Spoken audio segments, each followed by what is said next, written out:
फक्त मुंबई पुरतीच आहे का असा प्रश्न उपस्थित होतोय, कारण अजूनही पुणे आणि इतर महानगरपालिकांची निवडणूक घोषित झालेली नाही. तर काय नेमकं मनसेचं चाललेलं आहे, शिवसेना मनसेची तयारी कुठपर्यंत आलेली आहे आणि खरंच तुम्ही पुण्यामध्ये एकत्र लढणार आहात? बघा, मुंबईमध्ये युती घोषित झाली हे खरं आहे. त्याच वेळेला असंही सांगण्यात आलं की येत्या 2 दिवसामध्ये उर्वरित ज्या आम्ही महानगरपालिका लढण्याचं संभाव्य जे चित्र आमचं आहे तिथे आम्ही युती कदाचित जाहीर करू. आम्हीही त्या प्रतीक्षेमध्ये आहोत. परंतु युतीची समीकरणं लक्षात घेता आत्ता आमचे आणि शिवसेनेबरोबरच्या जागा वाटपाचं सूत्र देखील आमचं ठरलेलं आहे.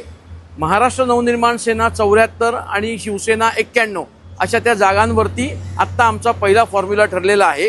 त्याच्यामुळे युतीचीच वाट आम्ही बघतो. हे चित्र सगळं खरं तर कालपर्यंत क्लिअर व्हायला हवं होतं, पण आज जास्तीत जास्त उद्यापर्यंत सगळं चित्र क्लिअर होईल. आमचे कार्यकर्ते प्रतीक्षित आहेत, हेही खरं आहे, पण आमच्याकडून संपूर्ण तयारी झालेली आहे. म्हणजे पुण्यामध्ये शिवसेना मनसे हीच लढणार आहे का, शिवसेना मनसे आणि काँग्रेस एकत्र लढणार आहे? काँग्रेसच्या बाबतीमध्ये मी सांगू शकत नाही काँग्रेस काय निर्णय घेणार आहे, परंतु शिवसेना आणि मनसे हे 2 पक्ष एकत्र लढणार आहेत हे नक्की आहे. आणि त्या दृष्टीने आमची वाटचाल पण सुरू झालेली आहे. रादर ती बरीच आमची पुढे गेलेली आहे. आम्ही फक्त घोषणेची वाट बघतो आहोत. त्या घोषणेमध्ये जशी ती घोषणा होईल त्याप्रमाणे पुढची समीकरणं बदलतील. कारण का अजून राष्ट्रवादी देखील अंधारामध्ये आहे.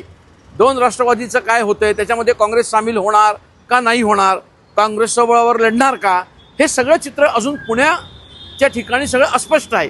त्यामुळे आम्ही प्रतीक्षेमध्ये आहोत. लोकशाही मराठी ऐका, पहा, जागरूक रहा.